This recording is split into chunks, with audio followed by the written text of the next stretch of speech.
আজকে মুসলমান নির্যাতিত হয়, মুসলমান ভয় পায়, মুসলমান দুর্বল হয়ে যায়, মুসলমান কাত হয়ে যায়, মুসলমান শুয়ে পড়ে, মুসলমান তার ইমানি জৌলুস পায় না। কারণ হলো তাওহীদের শিক্ষায় শিক্ষিত নয়, তার ইমানের ভিতরে ভেজাল আছে, ইমানের ভিতরে নেফাকি আছে। তাওহীদের প্রত্যহ শিক্ষায় শিক্ষিত হতে না পারার কারণে আজকে মুসলমান সেই তাদের হুঙ্কারে, বেঈমানদের, কাফের মুশরিকদের হুঙ্কারে মুসলমান নেতিয়ে পড়ে। এর একটি মাত্র কারণ হচ্ছে তাওহীদের প্রকৃত শিক্ষা মুসলমানদের দিল থেকে উঠে গেছে। কথা বলেন ঠিক না? সুতরাং ইমানি জৌলুস ফিরিয়ে আনতে হবে। আল্লাহর হাবিব বলেন যাকাত আমাল ঈমান মাররাদিয়া বিল্লাহি রাব্বা, ইমানের স্বাদ ওই ব্যক্তি পাবে যে ব্যক্তি আল্লাহকে রব হিসেবে মেনে নেয়। কথা বলেন ঠিক কিনা? আমাদের রব কে? আরো জোরে বলেন কে? কোন গায়রুল্লাহকে ভয় করা যাবে? ভারতকে ভয় করা যাবে? কাউকে ভয় করা যাবে? ভয় করব কাকে? আরো জোরে বলেন কাকে? যদি আল্লাহর পথে থেকে, ইমানের পথে থেকে মুসলমানদেরকে কালিমার পতাকা উড্ডীন করার জন্য, কালিমার মালা গলায় পড়ে আল্লাহর জমিনে দ্বীন কায়েমের জন্য যদি প্রয়োজনে রক্ত দিতে হয়, কাফের বেনিয়াদের বিরুদ্ধে বুক টান করে তাদের প্রতিটা বুলেটের জবাব দেওয়ার জন্য কারা কারা তৈয়ার আছো? দুটি হাত তুলে দেখাও। আমার ভাইয়েরা, আল্লাহ সুবহানাহু ওয়া তাআলা এই হাতগুলোকে কবুল আর মঞ্জুর করে সকলে বলে আমিন। আমার ভাইয়েরা, আমার বন্ধুরা, আমার ইমানি শক্তিকে, ইমানি জৌলুসকে ফিরিয়ে আনতে হলে আমাদের তিনটা কাজ করতে হবে। কয়টা কাজ? জোরে বলেন কয়টা কাজ? এক নম্বর হলো মাররাদিয়া বিল্লাহি রাব্বা, আল্লাহ সুবহানাহু ওয়া তাআলা আমাদের রব, এ কথার উপর সন্তুষ্ট থাকতে হবে। বুক ফুলিয়ে বলতে হবে আমি মুসলমানের বাচ্চা। কথা বলেন ঠিক কিনা? ভয় পাওয়া যাবে না গায়রুল্লাহকে, কারণ মুমিন মুসলমান আল্লাহকে ছাড়া আর কাউকে ভয় পেতে পারে না। কথা বলেন ঠিক না? অবিল ইসলামী দীনা, আর যারা ইসলামকে ধর্ম হিসেবে মেনে নেয়, একমাত্র ধর্ম আমি ইসলাম পেয়েছি, ইসলাম ছাড়া অন্য কোন তন্ত্র মন্ত্র, অন্য কোন ধর্মের কথা আমরা কখনো মানতে পারি না, বিশ্বাস করি না।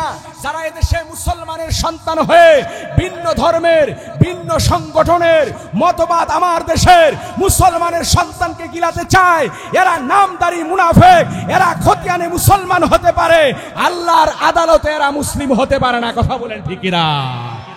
সুতরাং আমাদের সাবধান থাকতে হবে, চোখ কান খোলা রাখতে হবে। যারা মুসলমানের নাম নিয়ে, মুসলমানের ব্যানার নিয়ে মুসলমানের দেশে থেকে, এই তাওহীদি জনতার দেশে থেকে এদেশকে যারা বিক্রি করে দিতে চায়, এদেশের মানচিত্রকে যারা বেচে দিতে চায়, এদেশের সীমানাকে যারা ছেড়ে দিতে চায়, কাফিরদের সামনে মুসলমানদেরকে ঠেলে দিতে চায়, মনে রাখতে হবে এ তাওহীদি জনতা, মনে রাখতে হবে এদেশের যুব সমাজ যেভাবে জুলাই আগস্ট বিপ্লবের মাধ্যমে এদেশের পতাকাকে উড্ডীন করেছে, এদেশের মানচিত্রকে জুলুম শোষণের হাত থেকে বিরত রেখেছে, রক্ষা করেছে দেশকে, এদেশের যুব সমাজ আবার কালেমার পতাকা নিয়ে প্রয়োজনে তিতুমিরের বাঁশের কেল্লা তৈরি করে কাফির বদ্দিনকে প্রতিহত করবে ইনশাআল্লাহ। কথা বলেন ঠিক না? আল্লাহ রাব্বুল আলামিন ডেকে বলেন আলহাকুমুত তাকাসুর হাত্তা যুরতুমুল মাকাবির। আল্লাহ রাব্বুল আলামিন বলেন বান্দারা, আলহাকুমুত তাকাসুর, সম্পদের প্রাচুর্য তোমাদেরকে দুনিয়ামুখী করে দিয়েছে, আখিরাতকে ভুলিয়ে দিয়েছে। আখিরাতকে তোমরা ভুলে আছো। হাত্তা যুরতুমুল মাকাবির, যতদিন পর্যন্ত কবরের সাথে সাক্ষাৎ না হবে ততদিন পর্যন্ত তোমরা ভুলে ভুলে থাকবে। আল্লাহ রাব্বুল আলামিন আফসোস করে, আক্ষেপ করে ডেকে বলেন বাল তুসিরুনাল হায়াতাদ দুনিয়া ওয়াল আখিরাতু খায়রুন ওয়া আবাকা। আল্লাহ রাব্বুল আলামিন বলেন, হে মানুষ, বরং দুনিয়ার জীবনটাকেই তোমরা প্রাধান্য দিলে, দুনিয়ার আরাম আয়েশ, দুনিয়ার ঘুম বিশ্রামটাকেই আসল মনে করলে। ওয়াল আখিরাতু খায়রুন ওয়া আবাকা। আল্লাহ বলেন আখিরাতের বাড়ি হলো সেরা বাড়ি, আখিরাতের বাড়ি হলো দীর্ঘস্থায়ী বাড়ি। ওই আখিরাতের বাড়ির কথা তোমরা ভুলে গেছো। আল্লাহ রাব্বুল আলামিন বলেন, আক্ষেপ করে বলেন, বরং তোমরা পার্থিব জীবনটাকে প্রাধান্য দিলে, দুনিয়ার জীবনটাকেই তোমরা বেশি প্রাধান্য দিলে। আমার ভাইয়েরা, বন্ধুরা আমার, দৈনন্দিন জীবনে কত মানুষের জানাজায় আমরা হাজির হই, দাফন করি, মাটি দেই, আর সেখানে মাটিগুলো হাতে নিয়ে আমরা দোয়া পড়লাম, মিনহা খালাকনাকুম ওয়া ফিহা নুঈদুকুম ওয়া মিনহা নুখরিজুকুম তারাতান উখরা। হে ডিগ্রির জোরের মুসলমানেরা, হে ব্যাপারী পাড়ার জওয়ান বন্ধুরা, পর্দার অন্তরের মায়েরা, আমার মুরব্বী বাবাজিরা, একটিবারের জন্য কি ওই মিনহা খলাকনাকুম এর মর্মটা আমরা একটিবারের জন্য উপলব্ধি করলাম? আল্লাহ রাব্বুল আলামিন বলেন, মিনহা খলাকনাকুম, আমি তোমাদেরকে এই মাটি থেকেই সৃষ্টি করেছি, ওয়া ফিহা নুঈদুকুম, আবার এই মাটিতেই তোমাদেরকে আবার ফিরে নিয়ে আসবো, ওয়া মিনহা নুখরিজুকুম তারাতান উখরা, আমি আল্লাহ রাব্বুল আলামিন আবার পুনরায় এই কবর থেকে হাসরের ময়দানে তোমাদেরকে সমাবেত করব। হাসরে উঠাবেন কে? আরো জোরে বলেন কে? আল্লাহ বলেন, ওই মর্মটা আমরা যে মাটি দিলাম, দোয়া পড়লাম, কিন্তু একটিবারের জন্য কি চিন্তা করেছি যে ওই মাটিতে আমাকেও যেতে হবে? জানা যায় শরীক হনা সামনে কাফনের, সেখানে কাফন পড়ায়া খাটিয়া সামনে রেডি আছে, একটিবারের জন্য কি চিন্তা করেছি যে আমারও এমন পরিণতি হতে পারত? আল্লাহ আমাকে মায়া করে দুনিয়াতে বাঁচিয়ে রেখেছেন। একটিবারের জন্য কি চিন্তা করেছি যে আমার জন্য ওই ডিগ্রি চরের বাজারে কাফনের কাপড়টা রেডি হয়ে আছে? একবারের জন্য কি আমরা সেই চিন্তা করেছি? কথা বলেন, করি? সুতরাং আমাদেরকে এক আল্লাহর গোলামি করতে হবে, দুনিয়ার মায়া মমতা অন্তর থেকে বের করে দিতে হবে। কারণ এই মৃত্যু থেকে আমরা যতই পালিয়ে বেড়াই না কেন, এই মৃত্যু থেকে কখনোই পালাতে পারবো না। কথা বলেন ঠিক না? মৃত্যু গ্রাস করবেই। আল্লাহ রাব্বুল আলামিন ডেকে বলেন, কুল ইন্নাল মাউতাল্লাযী তাফিরুনা মিনহু ফাইন্নাহু মুলাকীকুম। আল্লাহ রাব্বুল আলামিন বলেন, নবী হে আপনি বলে দেন, ইন্নাল মাউতাল্লাযী তাফিরুনা মিনহু, যেই মৃত্যু থেকে তোমরা পালিয়ে বেড়াও, পালাতে চাও, ওই মৃত্যু তোমাদেরকে গ্রাস করবেই করবে। আল্লাহ রাব্বুল আলামিন অন্য আয়াতে কারিমার ভিতরে ডেকে বলেন, কুল্লু নাফসিন যায়িকাতুল মাউত, প্রত্যেকটা প্রাণীকে মৃত্যুর স্বাদ আস্বাদন করতে হবে। সুতরাং মৃত্যুটা নিশ্চিত জেনেও কেন আমরা দুনিয়ামুখী হয়ে গেলাম? চরের মুসলমানেরা, পর্দার অন্তরের মায়েরা, জওয়ান বন্ধুরা, মনে করেছ যৌবন বয়সে বুঝি তোমার আমার মৃত্যু হবে না? যৌবন বয়সে মনে হয় তোমার আমার কাছে আজরাইল আসবে না? ও বন্ধু, কত মানুষ জওয়ান বয়সে রোড অ্যাক্সিডেন্টে মারা গেল, কত বন্ধু, কত জওয়ান মানুষ পানিতে পড়ে মারা যায়, কত যুবক গার্মেন্টসের আগুন লেগে মারা গেল। আমার ভাইয়েরা, বন্ধুরা আমার, হে জওয়ান বন্ধু, আজকের মাহফিল থেকে যদি নিজেকে পরিবর্তন করায়া এক আল্লাহ রাব্বুল আলামিনের গোলাম যদি বানাতে না পারো, তাহলে কালকের দিনে বড় কঠিন অবস্থা তোমার আমার জন্য অপেক্ষা করেছে। জওয়ান বন্ধুরা, এক আল্লাহর গোলামি চলবে, আল্লাহ রাব্বুল আলামিনকে বাদ দিয়া আর কোন তাগুতি শক্তির গোলামি চলবে না। আল্লাহ রাব্বুল আলামিন বলেন, একমাত্র আমি আল্লাহ রাব্বুল আলামিনের গোলামি হবে। আমার গোলামির জন্যই আমি জিন আর ইনসানকে তৈরি করেছি। গোলামি চলবে কার? একটু জোরে বলেন না, কার? ওই আল্লাহকে বাদ দিয়ে আর কারো গোলামি চলবে? আল্লাহকে বাদ দিয়ে আরো কারো সামনে কি এই কপালটাকে ঠেকানো যাবে? আল্লাহকে বাদ দিয়ে অন্য কোনো তন্ত্র মন্ত্রের কথা স্বীকার করা যাবে? আল্লাহকে ভীতি রেখে যারা গায়রুল্লাহর পথে চলে, আল্লাহকে বাদ দিয়ে যারা শিরকের পথে আহ্বান করে, আল্লাহকে বাদ দিয়ে যারা কুফরির পথে আহ্বান করে, তাদের দুনিয়ার সব কর্মকাণ্ড আখিরাতের ময়দানে সব পণ্ড হয়ে যাবে। কথা বলেন ঠিক না? সুতরাং আমাদেরকে তাওহীদের পথে আসতে হবে। আজকে মুসলমান নির্যাতিত হয়, মুসলমান ভয় পায়, মুসলমান দুর্বল হয়ে যায়, মুসলমান কাত হয়ে যায়, মুসলমান শুয়ে পড়ে, মুসলমান তার ইমানি জৌলুস পায় না। কারণ হলো তাওহীদের শিক্ষায় শিক্ষিত নয়, তার ইমানের ভিতরে ভেজাল আছে, ইমানের ভিতরে নেফাকি আছে। তাওহীদের প্রকৃত শিক্ষায় শিক্ষিত হতে না পারার কারণে আজকে মুসলমান সেই তাদের হুঙ্কারে, বেঈমানদের, কাফের মুশরিকদের হুঙ্কারে মুসলমান নেতিয়ে পড়ে। এর একটি মাত্র কারণ হচ্ছে তাওহীদের প্রকৃত শিক্ষা মুসলমানদের দিল থেকে উঠে গেছে। কথা বলেন ঠিক কিনা? সুতরাং ইমানি জৌলুস ফিরিয়ে আনতে হবে। আল্লাহর হাবিব বলেন, যাকাত আমাল ঈমান মান রাদিয়া বিল্লাহি রাব্বা। ইমানের স্বাদ ওই ব্যক্তি পাবে যে ব্যক্তি আল্লাহকে রব হিসেবে মেনে নেয়। কথা বলেন ঠিক কিনা? আমাদের রব কে? আরো জোরে বলেন কে? কোন গায়রুল্লাহকে ভয় করা যাবে? ভারতকে ভয় করা যাবে? কাউকে ভয় করা যাবে? ভয় করব কাকে? আরো জোরে বলেন কাকে? যদি আল্লাহর পথে থেকে, ইমানের পথে থেকে মুসলমানদেরকে কালিমার পতাকা উড্ডীন করার জন্য, কালিমার মালা গলায় পড়ে আল্লাহর জমিনে দ্বীন কায়েমের জন্য যদি প্রয়োজনে রক্ত দিতে হয়, কাফের বেনিয়াদের বিরুদ্ধে বুক টান করে তাদের প্রতিটা বুলেটের জবাব দেওয়ার জন্য কারা কারা তৈয়ার আছো? দুটি হাত তুলে দেখাও। আমার ভাইয়েরা, আল্লাহ সুবহানাহু ওয়া তাআলা এই হাতগুলোকে কবুল আর মঞ্জুর করে সকলে বলে আমিন। আমার ভাইয়েরা, আমার বন্ধুরা, আমার ইমানি শক্তিকে, ইমানি জৌলুসকে ফিরিয়ে আনতে হলে আমাদের তিনটা কাজ করতে হবে। কয়টা কাজ? জোরে বলেন কয়টা কাজ? এক নম্বর হলো মান রাদিয়া বিল্লাহি রাব্বা। আল্লাহ সুবহানাহু ওয়া তাআলা আমাদের রব, এ কথার উপর সন্তুষ্ট থাকতে হবে। বুক ফুলিয়ে বলতে হবে আমি মুসলমানের বাচ্চা। কথা বলেন ঠিক কিনা? ভয় পাওয়া যাবে না গায়রুল্লাহকে, কারণ মুমিন মুসলমান আল্লাহকে ছাড়া আর কাউকে ভয় পেতে পারে না। কথা বলেন ঠিক না?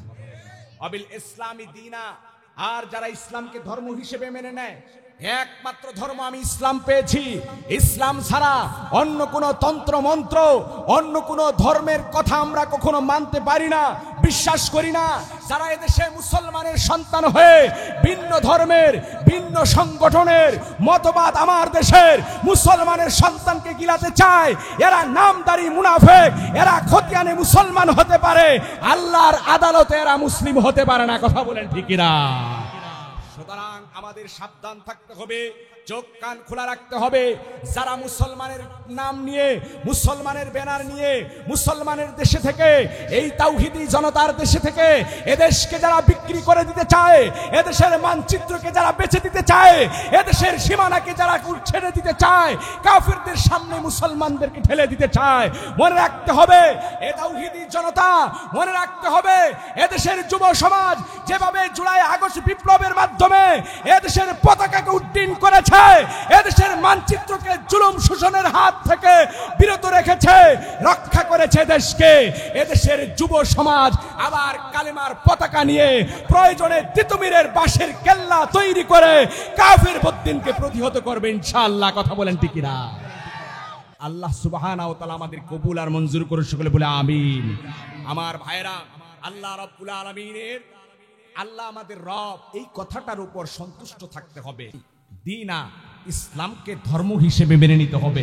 অন্য কোন ধর্ম মুসলমান কখনোই সেটা আদর্শ হিসেবে মেনে নিতে পারে না। কথা বলেন ঠিক কিনা?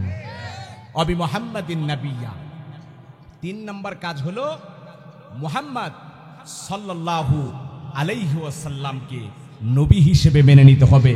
আল্লাহ সুবহানাহু তাআলাকে রব মেনে নেব, আর ইসলামকে ধর্ম মেনে নিয়ে সন্তুষ্ট থাকবো। মুহাম্মদ সাল্লাল্লাহু আলাইহি ওয়াসাল্লামকে নবী মেনে নিয়ে যদি সন্তুষ্ট থাকি, আল্লাহ তাআলা ঈমানের মজা দান করবেন। সুবহানাল্লাহ। আমার ভাইয়ের বন্ধুরা, আমার আল্লাহ রাব্বুল আলামিন ডাক দিয়ে বলেন, বান্দা, 1 নম্বর কাজ হলো কাদা রাব্বুকা আল্লা তা'বুদু ইল্লা ইয়্যা।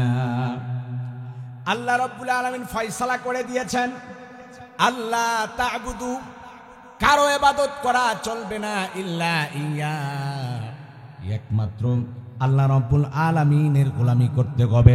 আল্লাহর পথে চলতে গেলে বাধা আসবে, বিপদ আসবে, মুসিবত আসবে। আল্লাহ নবী নবীর সাহাবারা যত বিপদ এসেছে, যত মুসিবত এসেছে, সকল বিপদ আপদে মুসিবতে সব কিছু পেছনে ফেলে দিয়া আল্লাহর জমিনে দিন কায়েমের জন্য নিজেদেরকে সঁপে দিয়েছে। আমার ভাইয়েরা, বন্ধুরা আমার, আমরা তো পুরুষ মানুষ এখানে বসেছি, আমরা তো জওয়ান বন্ধুরা এখানে হাজির হয়েছি, অথচ আল্লাহর নবীর মহিলা সাহাবীদের তাদের ঈমানের কেমন জৌলুস ছিল, কেমন পাওয়ার ছিল। আল্লাহর নবীর পেয়ারা সাহাবিয়া হযরতে রুমাইসা বিনতে মিলহান, যেই মহিলা সাহাবীর আরেকটা নাম প্রসিদ্ধ ছিল উম্মে সুলাইম রাদিয়াল্লাহু তাআলা আনহা নামে তিনি পরিচিতি পেয়েছেন। হযরত উম্মে সুলাইম রাদিয়াল্লাহু তাআলা আনহা ঈমানের পাওয়ার এত বেশি ছিল, হুনাইনের যুদ্ধ যখন শুরু হয়ে গেছে, হযরতে রুমাইসা বিনতে মিলহান উম্মে সুলাইম রাদিয়াল্লাহু তাআলা আনহা ধারালো খঞ্জর নিয়ে হুনাইনের যুদ্ধে বের হয়ে গেছেন। আল্লাহর নবী দূর থেকে দৃশ্যটা দেখে মুচকি হাসলেন। স্বামী আবু তালহা রাদিয়াল্লাহু তাআলা আনহু দৃশ্যটা দেখি সামনে অগ্রসর হয়ে গেলেন। এমন অবস্থা দেখে হযরত উম্মে সুলাইম রাদিয়াল্লাহু তাআলা আনহা ডেকে বললেন, ইয়া রাসূলুল্লাহ, ইয়া হাবিবাল্লাহ, আমি মেয়ে মানুষ হয়ে যুদ্ধের ময়দানে হাজির হয়ে গেছি, ধারালো খঞ্জর নিয়ে হাজির হয়ে গেছি বলে আপনি মনে হয় টেনশন করছেন, বেচাইন করছেন। ইয়া রাসূলুল্লাহ, ইয়া হাবিবাল্লাহ, টেনশন করবেন না, পেরেশান হবেন না। আমি ধারালো খঞ্জর নিয়ে সামনে অগ্রসর হয়ে গেলাম, যদি একটা কাফেরের বাচ্চা আমার দিকে তেড়ে আসে, এই খঞ্জর দিয়া ওই কাফেরের নারী বুড়িকে আমি বিচ্ছিন্ন করে দেব।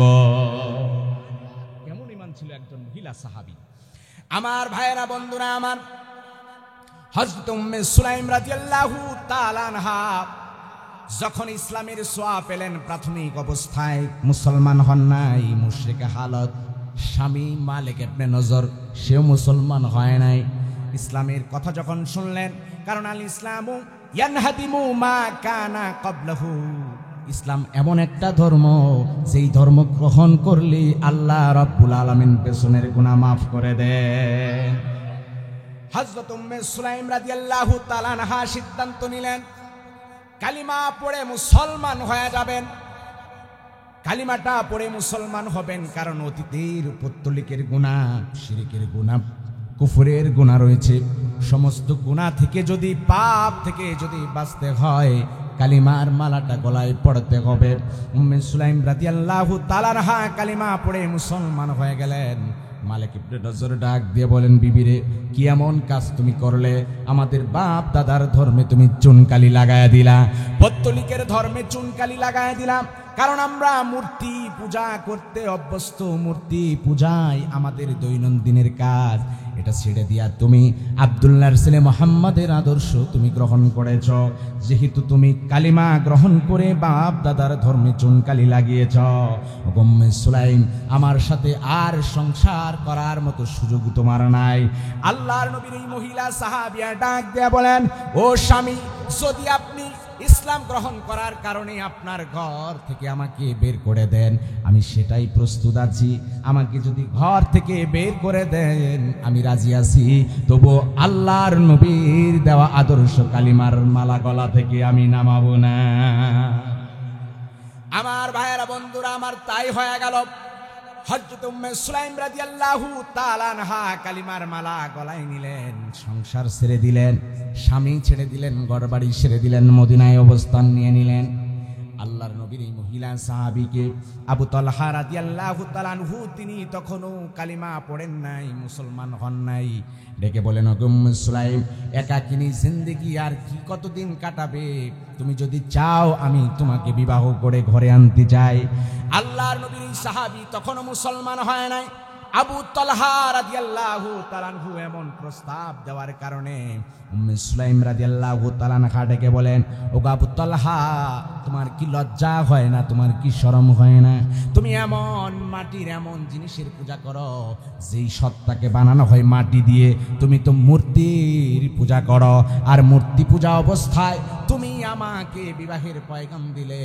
আমি তো এমন মালিকের পূজা করি, এমন মালিকের গোলামি করি, যেই মালিক আল্লাহ রাব্বুল আলামিন তোমার মূর্তি সহ আসমান জমিনের কুল কায়নাতকে তৈরি করেছে। আমার ভাইয়েরা বন্ধুরা আমার, আল্লাহ নবীর এই মহিলা সাহাবিয়া উম্মে সুলাইম রাদিয়াল্লাহু তাআলা আনহা ডেকে বলেন, হে আবু তালহা, যদি আপনি আমাকে বিবাহ করতে চান, আমাকে বিবি বানাতে চান, তাহলে কালিমাটা পড়ে মুসলমান হয়ে যেতে হবে। আবু তালহা রাদিয়াল্লাহু তাআলা আনহু সামনে অগ্রসর হয়ে গেলেন, খানিকটা চিন্তা ভাবনা করে কালিমা পড়ে মুসলমান হয়ে গেলেন। আবু তালহা রাদিয়াল্লাহু তাআলা আনহু মুসলমান হয়া উম্মে সুলাইম রাদিয়াল্লাহু তাআলা আনহাকে বিবাহের পয়গাম দিলেন। উম্মে সুলাইম রাদিয়াল্লাহু তাআলা আনহা ডেকে বলেন, আবু তালহা, যেহেতু আপনি বিবাহের পয়গাম দিয়েছেন, নিজের বাপ দাদার ধর্ম ছেড়ে দিয়া কালিমাটা আপনি পড়েছেন, আমার এই বিবাহের কোনো দেন মোহরের প্রয়োজন নাই, কালিমা গ্রহণ করাটাই আমি দেন মোহর হিসেবে মেনে নিলাম। আমার ভাইয়েরা বন্ধুরা আমার, হযরত উম্মে সুলাইম রাদিয়াল্লাহু তাআলা আনহা একজন মহিলা সাহাবী হয়ে ইসলামের জন্য ঘর ছাড়লেন, সংসার ছাড়লেন। দ্বিতীয় স্বামী যখন পয়গাম দিলেন, তখনও বুক ফুলায় নিজে মুসলমান কথাটা বলে দিলেন। আমার ভাইয়েরা বন্ধুরা আমার, ইসলামের জন্য কতটা নিবেদিত প্রাণ ছিলেন। হযরত উম্মে সুলাইম রাদিয়াল্লাহু তাআলা আনহার মর্যাদা বেড়ে গেল। বুখারীর বর্ণনায় এসেছে, আম্মা হযরত নবী করিম সাল্লাল্লাহু আলাইহি ওয়াসাল্লাম জান্নাতের ভিতরে হাঁটছিলেন, আর সামনে সামনে কার যেন হাঁটার শব্দ শুনতে পেলেন। হযরত মুহাম্মদ রাসূলুল্লাহ সাল্লাল্লাহু আলাইহি ওয়াসাল্লাম নিজের সামনে আরেকজনের জান্নাতের ভিতরে হাঁটতে এমন শব্দ যখন শুনতে পেলেন, ডাক দিয়ে বললেন, জিবরাইল, আমার সামনে কার হাঁটার আওয়াজ শোনা যায়? কে আমার সামনে সামনে হেঁটে যায়? জিবরিল আমিন ডাক দিয়ে বলেন, ইয়া রাসূলুল্লাহ, ইয়া হাবিবাল্লাহ, আপনার মহিলা সাহাবী রুমাইসা বিনতে মিলহান ওরফে উম্মে সুলাইম আপনার সামনে জান্নাতের ভেতরে হাঁটার সৌভাগ্য পেয়ে গেছে। আমার ভাইয়েরা বন্ধুরা আমার, কেনই তিনি জান্নাতের সৌভাগ্য পাবেন না? আল্লাহকে রব হিসেবে মেনে নিয়ে সংসার ছেড়ে দিয়েছেন, আগের স্বামী মালিক ইবনে নজরকেও ছেড়ে দিয়েছেন। সন্তান আনাস রাদিয়াল্লাহু তাআলা আনহু কলিজার টুকরা সন্তানটাকে 10 বছর বয়সের সন্তান হযরত আনাস রাদিয়াল্লাহু তাআলা আনহু কে নিয়া সরকারে তো আলম জনাবে মুহাম্মদ রাসূলুল্লাহ সাল্লাল্লাহু আলাইহি ওয়াসাল্লামের দরবারে হাজির হয়ে গেছেন। ডাক দিয়ে বলেন, ইয়া রাসূলুল্লাহ, ইয়া হাবিবাল্লাহ, আমার মন চাই আমি আমার গোটা জিন্দেগি আপনার খেদমতে সঁপে দেই, কিন্তু নবীজি আপনার খেদমতে আমার জিন্দেগি আমি নিজেকে সঁপে দেওয়ার সময় আমার নাই, সুযোগ পরিবেশ নাই, কিন্তু আমার আদরের সন্তান কলিজার টুকরা আনাসকে আপনার দরবারে সঁপে দিলাম। যতদিন পর্যন্ত আনাসের মন চায় আপনার খেদমতে নিয়োজিত করে দিলাম। সুবহানাল্লাহ, আমার কলিজার টুকরা আনাসকে দিয়ে দিলাম, আপনি খেদমতে লাগান। আল্লাহর নবীর এই প্যারা সাহাবী হযরত আনাস রাদিয়াল্লাহু তাআলা আনহু 10টা বছর আল্লাহর নবীর খেদমতে নিজের জীবনকে বিলিয়ে দিয়েছেন। হযরত উম্মে সুলাইম রাদিয়াল্লাহু তাআলা আনহা একজন মহিলা সাহাবী, তিনি ইসলামের জন্য কতটা নিবেদিত প্রাণ ছিলেন, আল্লাহর গোলামীর জন্য কতটা নিবেদিত প্রাণ ছিলেন। কলিজার টুকরা সন্তানটাকেও আল্লাহর নবীর খেদমতে সঁপে দিলেন। এরপর তাদের আরেক সন্তান কলিজার টুকরা আরেকটি সন্তান ভূমিষ্ঠ হলো, তার নাম রাখা হলো উমায়ের। সন্তানটা দেখতে বড় সুন্দর। হযরত উম্মে সুলাইম রাদিয়াল্লাহু তাআলা আনহা তিনি কেমন বীরাঙ্গনা নারী ছিলেন, শুধু তাই নয়, তিনি আরো তার সঙ্গীদেরকে নিয়ে জিহাদের ময়দানে আহত মুজাহিদ সৈন্যবাহিনীদের সেবা যত্ন, তাদের শুশ্রূষা করা, তাদের নার্সিং করার দায়িত্ব নিজেদের কাঁধে তুলে নিয়েছেন। বলি সুবহানাল্লাহ। এমন কঠিন ধৈর্যের পরীক্ষার সম্মুখীন হয়ে গেলেন, এমন কঠিন পরীক্ষা আল্লাহ সুবহানাহু ওয়া তাআলা উম্মে সুলাইম রাদিয়াল্লাহু তাআলা আনহার কাছ থেকে নিলেন। উম্মে সুলাইম রাদিয়াল্লাহু তাআলা আদরের সন্তান কলিজার টুকরা উমায়ের যখন দুনিয়াতে আসলো, হাঁটি হাঁটি পা পা করে বড় হলো, উমায়েরকে আদর করতে লাগলো, উমায়েরকে কাছে টেনে নেয়। এক ছেলে তো রাসূল সাল্লাল্লাহু আলাইহি ওয়াসাল্লামের খেদমতেই আছে, আরেক ছেলে নিজের কাছে রাখে, দেখতে খুব সুন্দর চেহারার অধিকারী। উমায়েরকে আল্লাহ রাসূল সাল্লাল্লাহু আলাইহি ওয়াসাল্লাম মাঝে মধ্যে দেখতেন, ছোট্ট মানুষ, খেলাধুলা করতো, অলিতে গলিতে ঘোরাফেরা করতো। রাসূলুল্লাহ সাল্লাল্লাহু আলাইহি ওয়াসাল্লাম উমারকে দেখে চুমু খেতেন, আদর করতেন। আল্লাহর নবীর এই শিশু সাহাবী, ছোট্ট সাহাবী উমায়ের কে আল্লাহ রাসূল কত ভালোবাসতেন। এই সাহাবী মাঝে মধ্যে পাখি নিয়ে খেলাধুলা করত। আমরা ছোট্ট সময় আড়া জঙ্গল থেকে ছোট ছোট পাখির ছানা নিয়ে খেলতাম। ছোট ছোট বাচ্চারা খেলে কি খেলে না, খেলাধুলা করত। উমায়ের ছোট্ট সাহাবী, শিশু সাহাবী পাখি নিয়ে খেলতো, বুলবুলি পাখি ছিল একটা, ওই পাখিটা নিয়ে খেলতো। আল্লাহ রাসূল সেটাও দেখতেন। একদিন হঠাৎ দেখতে পেলেন যে উমায়ের বাড়ির দেওয়ালের সাথে হেলান দিয়ে কাঁদতেছে ডুকরে ডুকরে। আল্লাহ রাসূল ডেকে বলেন, উমায়ের, ইয়া উমায়ের মা ফাআলান নুগায়ের, উমায়ের তোমার বুলবুলি পাখির খবর কি? হ্যাঁ, তুমি কান্না করছো কেন? উমায়ের ডেকে বলে, ইয়া রাসূলুল্লাহ, আমার বুলবুলি পাখিটা কাল রাতে মারা গেছে। উমায়ের কাঁদতে এসে রাসূল সাল্লাল্লাহু আলাইহি ওয়াসাল্লাম চোখের পানি মুছলেন, ডেকে বলেন, উমায়ের সবর করো, আল্লাহ সবরের বিনিময়ে তোমাকে উত্তম জাযা দান করে। এত প্রিয়, এত পছন্দের একজন সাহাবী, ছোট্ট সাহাবী, কিন্তু উম্মে সুলাইম রাদিয়াল্লাহু তাআলা আনহাকে কঠিন পরীক্ষা আল্লাহ সুবহানাহু ওয়া তাআলা নিলেন। আদরের সন্তান কলিজার টুকরা একদিন হঠাৎ অসুস্থ হয়ে গেল, জ্বরাক্রান্ত হয়ে গেল, কুলে করে নিয়ে ঘরের ভিতরে গেলেন। এরপর মাথায় পানি দেওয়া শুরু করলেন। একদিন দুই দিন পার হয়ে যায়, জ্বরের তীব্রতা আরো বাড়তে থাকে। আদরের সন্তান এভাবে দুনিয়া থেকে চলে যাবে, অসুস্থ হয়ে যাবে। এটা, এই দৃশ্য কোনোভাবে উম্মে সুলাইম রাদিয়াল্লাহু তাআলা আনহা মানতে চাচ্ছেন না, চেষ্টা করতেছেন। আর ওদিকে আবু তালহা রাদিয়াল্লাহু তাআলা আনহু রাসূলুল্লাহ সাল্লাল্লাহু আলাইহি ওয়াসাল্লামের দরবারে যাতায়াত করেন। আল্লাহ রাসূলও জিজ্ঞাসা করেন উমাইরের কথা আবু তালহা রাদিয়াল্লাহু তাআলা আনহুর কাছে। আমার ভাইরা, যারা আপনজন হারায় যায়, যার প্রিয়জন হারায়, কেবল সেই বুঝতে পারে, যার আদরের সন্তান কলিজার টুকরা হারিয়েছে, যেই বাবা নিজের সন্তানের লাশ দাফন করেছে, সেই বাবা বুঝতে পারে কতটা ভারী, কতটা কঠিন, কতটা যন্ত্রণা। কারণ পিতার কাঁধে সন্তানের লাশ পাহাড়ের চেয়েও বেশি বোঝা হয়ে যায়। কথা বলেন ঠিক না? উমায়ের জ্বরাক্রান্ত হয়ে গেল। এতটাই জ্বরের তীব্রতা বাড়তে বাড়তে এক পর্যায়ে উমায়ের দুনিয়া থেকে বিদায় নিয়ে গেল।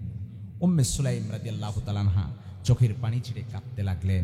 আবার নিজেকে কন্ট্রোল করলেন যে আমি যদি এই সময় ভেঙে পড়ি, আমি যদি কাঁদি, আমি যদি সবর না করি, তাহলে আল্লাহর আদালতে আমি কি জবাব দেব? আল্লাহ সুবহানাহু ওয়া তাআলার কাছে যদি আমি ধৈর্য ধারণকারী একজন আল্লাহর বান্দী না হতে পারি, তাহলে আমি কেমন আল্লাহর গোলাম হলাম? দেখেন, এই কঠিন বিপদের সময় ধৈর্য ধারণ করা, বিপদ আপদে মুসিবতে ধৈর্য ধারণ করা দরকার আছে না নাই? কথা বলেন, ধৈর্য ধারণ করা দরকার আছে না নাই? আমরা সামান্য বিপদে অস্থির হয়ে যায়, মুসিবতের ভিতরে আমরা হতাশ হয়ে যাই, নিরাশ হয়ে যায়, ডিপ্রেশনে পড়ে যায়। আল্লাহর হাবিব বলেন, মাইরিদিল্লাহু বিহি খায়রা ইউসিবহু, আল্লাহ যার ভালো চান আল্লাহ তাকে মুসিবত দান করেন। আজাবাল লিআমরিল মুমিন, আল্লাহর হাবিব বলেন হাদিসে কুদসির ভাষায়, মুমিনের কার্যক্রম দেখে আমি আল্লাহ তাআলা আশ্চর্য হয়ে যাই। মুমিন বিপদে পড়ে সবর করে, মুমিন যখন নিয়ামত পায় আল্লাহর শুকরিয়া আদায় করে। বিপদে ভেঙে পড়া যাবে না। আল্লাহ বলেন, ওয়ালা নাবলুওয়ান্নাকুম বিশাইইন মিনাল খাউফি ওয়াল জুই ওয়া নাকসিম মিনাল আমওয়ালি ওয়াল আনফুসি ওয়াত তামারাত। আল্লাহ কুরআন কারীমে সূরা আল বাকারার 156 নম্বর আয়াতে কারীমায় বললেন, আমি তোমাদের অবশ্যই পরীক্ষা করব ভয় দিয়ে, দুশমনের ভয় দিয়ে। তোমাদের জনবল কমে যাবে, তোমাদের ফসলাদি কমে যাবে। এক বছর, গত বছর যা ফসল করেছেন, হয়তো এই বছর চাষাবাদ করবেন, ফসলে বরকত হবে না। গত মাসে যেই পরিমাণে ইনকাম হয়েছে, এই মাসে হয়তো এই পরিমাণে ইনকাম হবে না। গত মৌসুমে ব্যবসায় আপনার উন্নতি হয়েছে, এই মৌসুমে হয়তো আপনার ভরাডুবি হয়ে গেল, আপনার অবস্থা খারাপ হয়ে গেল। বিপদ আসতে পারে, মুসিবত আসতে পারে। গত সময়ে আপনার জীবন, আপনার পরিবার, আপনার সংসার ভালো ছিল, ভালো কেটেছে। অভাবের তাড়নায়, খাদ্য সংকট কিংবা টাকা পয়সার দারিদ্রতার কারণে আপনার ঘরের ভিতরে হয়তো অশান্তির আগুন দাউ দাউ করে জ্বলছে। এমন মুসিবতের সময়, বিপদের সময় স্মরণ করব কাকে? আরো জোরে বলেন, কাকে? হতাশ হওয়া যাবে না, নিরাশ হওয়া যাবে না। আল্লাহ সুবহানাহু ওয়া তাআলা থেকে আপনি যত আল্লাহর জিকির ভুলে যাবেন, আল্লাহর স্মরণ যত ভুলে যাবেন, তত হতাশা আপনাকে ছেয়ে নিবে। কথা বলেন ঠিক কিনা? এজন্যই আল্লাহ রাব্বুল আলামিন বললেন, মান আ'রাদা আন যিকরি ফাইন্না লাহু মাঈশাতান দানকা। যারা আমি আল্লাহর জিকির থেকে গাফেল হয়ে গেল, তাদের জন্য হতাশার জীবন, তাদের জন্য সংকীর্ণতার জীবন। আল্লাহর নবীর এই মহিলা সাহাবিয়া হযরতে উম্মে সুলাইম রাদিয়াল্লাহু তাআলা আনহা, তিনি চাইলে মৃত্যুর সংবাদটা সবাইকে দিতে পারতেন, স্বামীর কাছে পর্যন্ত দিতে পারতেন। উম্মে সুলাইম রাদিয়াল্লাহু তাআলা আনহা আদরের সন্তান কলিজার টুকরার লাশটাকে নিজে দৌত করলেন, কাফনের কাপড়টা পরায়া পাশের রুমের ভেতরে কাপড় দিয়ে ঢেকে রাখলেন। সন্তান আনাসকে ডেকে বলেন, যাও বাবা, তোমার বাবাকে ডেকে নিয়ে আসো, সংবাদ দাও ঘরে আসতে বলো, বাড়িতে আসতে বলো, কিন্তু খবরদার খবরদার তোমার ভাই উমাইর ইন্তেকাল করেছে এই সংবাদ বাবাকে দিবে না। কারণ যদি তোমার বাবার কাছে সন্তান মারা যাওয়ার সংবাদ দেওয়া হয়, বাবা সহ্য করতে পারবে না, বাবা নিজেকে কন্ট্রোল করতে পারবে না, বাবার কাছে এই সংবাদ দেওয়া যাবে না। আমার ভাইয়েরা বন্ধুরা আমার, হযরত আনাস রাদিয়াল্লাহু তাআলা আনহু হযরতে আবু তালহা রাদিয়াল্লাহু তাআলা আনহুর কাছে গেলেন, ডেকে বললেন, বাবা গো, বাড়িতে আপনাকে যাওয়ার জন্য বলা হয়েছে। হযরতে আবু তালহা রাদিয়াল্লাহু তাআলা আনহু আল্লাহর নবীর দরবার থেকে হাঁটি হাঁটি পা পা করে বাড়ির দিকে রওনা হলেন, কিন্তু জানে না তার ঘরের সন্তান, আপন সন্তান, কলিজার টুকরার লাশ ঘরের ভেতরে আছে। আমার ভাইয়েরা বন্ধুরা আমার, একবার নিজের জীবনের সাথে মিলায় নেন, চিন্তা করেন, কল্পনা করেন, ডিগ্রির চোরের মুসলমানেরা মনে করেন আপনার আদরের সন্তান, কলিজার টুকরাটা দুনিয়া থেকে বিদায় নিয়ে গেছে, আপনার কি অবস্থা হয়ে যেত। আল্লাহর নবীর এই সাহাবী বাড়ির দিকে চলে আসছেন, ঘরের ভেতরে যাওয়ার পর আর এদিকে হযরতে উম্মে সুলাইম রাদিয়াল্লাহু তাআলা আনহা কলিজার টুকরা উমাইর রাদিয়াল্লাহু তাআলা আনহুর লাশটাকে কাপড় দিয়ে ঢেকে রেখেছেন, এমন ভাবে রেখেছেন যেন কেউ বুঝতে না পারে। নিজেও পরিষ্কার পরিচ্ছন্ন হলেন, ভালো কাপড় পরিধান করলেন, সুগন্ধি মাখায়া স্বামীর জন্য অপেক্ষা করলেন। ওই দিন রাতে ভালো খাবারের আয়োজন করলেন। মাগরিবের নামাজের পরে যখন ঘরের ভিতরে হাজির হয়ে গেলেন, দুজনে একত্রে এশার নামাজ আদায় করলেন। রাত শেষে খাবারের এশার নামাজ শেষে খাবারের ইন্তজাম হলো, খাওয়া দাওয়া হলো। রাতটা যখন গভীর হয়ে গেল, স্বামী আর স্ত্রী মিলে দুজনে, স্বামী আর স্ত্রী সুলভ আচরণ করলেন, দুজনেই মিলিত হলেন। এবার ফজরের নামাজের আগে পবিত্র হয়ে পরিচ্ছন্ন হয়ে নামাজ আদায় করলেন। ফজরের নামাজ আদায় করার পর স্বামীকে ডাক দিয়ে বলেন, স্বামী গো, আপনার সাথে আমার জরুরি কিছু কথা আছে। স্বামী আবু তালহা রাদিয়াল্লাহু তাআলা আনহু এখনো পর্যন্ত জানে না ঘরের সন্তান, কলিজার টুকরা মারা গেছে। আমার ভাইয়েরা বন্ধুরা আমার, হে ডিগ্রি চোরের মুসলমানেরা, পর্দার অন্তরালের মায়েরা, আদরের সন্তান, কলিজার টুকরার লাশ পাশের রুমে রাখা। আর এইভাবে রাতটা কেটে গেল, আনন্দে উল্লাসে রাত কেটে গেল। ঘরের ভেতরে যখন আবু তালহা প্রথম ঢুকেছেন, জিজ্ঞাসা করলেন, আমাদের উমাইরের খবর কি? কৌশলগতভাবে তিনি এড়ায় গেলেন। উম্মে সুলাইম রাদিয়াল্লাহু তাআলা আনহা বললেন, আদরের সন্তান, কলিজার টুকরা উমাইর আগের চেয়ে বড় শান্ত অবস্থায় আছে। এই কথাতে আবু তালহা বুঝতে পারেন নাই, সারাটা রাত সন্তানের লাশ পাশের রুমে আছে আর নিজের আনন্দ উল্লাস করলেন। আমার ভাইয়েরা বন্ধুরা আমার, উম্মে সুলাইম রাদিয়াল্লাহু তাআলা আনহা ডেকে বলেন, স্বামী গো, একটি কথা, যদি কোনো মালদার, যদি কোনো মালের মালিক তার সন্তানটাকে, মালের মালিক যদি তার মালটাকে কোনো আমানতদার ব্যক্তির কাছে গচ্ছিত রাখে, আমানত রাখে, সময় হয়ে গেলে ওই মালের মালিক যদি আমানতদারের কাছ থেকে মালটা ফেরত চায়, তাহলে কি করণীয়? আবু তালহা রাদিয়াল্লাহু তাআলা আনহু ডাক দিয়ে বলেন, আমানতদার ব্যক্তি সাথে সাথে ওই মালটাকে মালের মালিককে ফেরত দিয়ে দিতে হয়। এবার উম্মে সুলাইম রাদিয়াল্লাহু তাআলা আনহা ডেকে বললেন, স্বামী গো, আল্লাহ রাব্বুল আলামিন আমাদেরকে একটা আমানত দিয়েছেন, যার মালিক আল্লাহ স্বয়ং, সে আল্লাহ রাব্বুল আলামিন আমাদের কাছে একটা আমানত দিয়া আবার ওই আমানতকে আল্লাহ রাব্বুল আলামিন ফেরত নিয়েছেন। আবু তালহা রাদিয়াল্লাহু তাআলা আনহু ডেকে বলেন, বিবি রে, কি বলতে চাও তুমি? ঘটনা খুলে বলো। হযরত উম্মে সুলাইম রাদিয়াল্লাহু তাআলা আনহা ডেকে বলেন, চোখের পানি ছেড়ে বলেন, স্বামী গো, আমাদের আদরের সন্তান, কলিজার টুকরা উমাইর আর দুনিয়াতে নাই। উমাইর দুনিয়া থেকে বিদায় নিয়েছে। আবু তালহা রাদিয়াল্লাহু তাআলা আনহু ডেকে বলে, বিবি রে, কখন থেকে উমাইরের এমন ঘটনা? উমাইর কোথায়? আবু তালহা রাদিয়াল্লাহু তাআলা আনহু পাগল পাড়া হয়ে গেলেন, দৌড়ায় পাশের রুমে চলে গেলেন। দেখেন আবু তালহা রাদিয়াল্লাহু তাআলা আনহু উমাইরের লাশটা দেখে তিনি অস্থির হয়ে গেলেন। ডাক দিয়ে বলে, বিবি রে, কতটা অপরাধ তুমি আমার সাথে করলে? রাতের বেলায় মাগরিবের পরে উমাইর ইন্তেকাল করেছে, এই সংবাদটা তুমি আমাকে দাও নাই। সংবাদ দাও নাই শুধু তা নয়, একটা রাত কিভাবে তুমি আমার সাথে কাটায়া দিলা, খাবারের আয়োজন করলা, নিজে ভালো পোশাক পরিধান করে আমার সাথে রাত কাটালা, স্বামী স্ত্রী সুলভ আচরণ করে মিলিত হয়ে গেলা, সন্তানের লাশ পাশের রুমে রেখে তুমি এমন আচরণ করলা।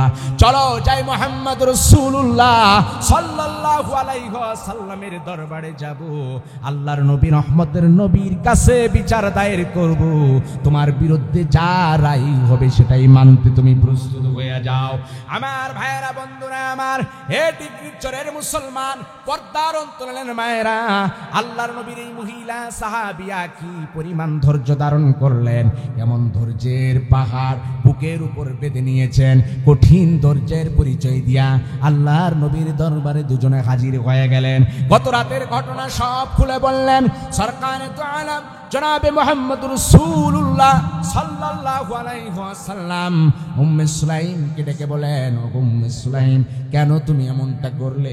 উমাইরের ইন্তেকালের ঘটনা শুনে আল্লাহর নবীও জারজার করে চোখের পানি ছেড়ে কাঁদলেন, কারণ আল্লাহর নবী উমাইরকেও বড় ভালোবাসতেন, আদর করতেন। ডেকে বলেন, উম্মে সুলাইম, মৃত্যুর সংবাদটা কেন দিলা না? সন্ধ্যা বেলায় তো মৃত্যুর খবরটা তুমি দিয়ে দিতে পারতে, সংবাদ দিলেই কি সমস্যা কত? উম্মে সুলাইম ডেকে বলেন, ইয়া রাসূলুল্লাহ, ইয়া হাবিবাল্লাহ, যতদিন পর্যন্ত কালিমার মালা গলায় পড়েছি ততদিন পর্যন্ত আরশের মালিক আল্লাহ রাব্বুল আলামিনের কোনো নাফরমানি আমি উম্মে সুলাইম করি নাই। আমার জানা মতে আল্লাহর হক আমি নষ্ট করি নাই।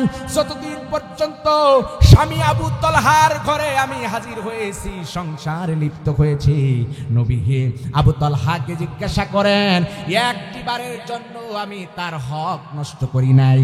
আবু তালহার মনে আঘাত লাগবে এমন আচরণ আমি করি নাই। ইয়া রাসূলুল্লাহ, ইয়া হাবিবাল্লাহ, কালকে যখন উমাইরের ইন্তেকাল হয়ে গেল, উমাইরের যখন মৃত্যু ঘনিয়ে আসলো, উমাইর যখন দুনিয়া থেকে বিদায় নিয়ে গেল, ঘরের ভেতরে সুখের ছায়া নেমে এলো। ইয়া রাসূলুল্লাহ, ইয়া হাবিবাল্লাহ, আমি চাইলাম না এই সুখার্ত পরিবারে সুখ অবস্থায়ও আমার স্বামী আবু তালহার কোনো হক নষ্ট হোক।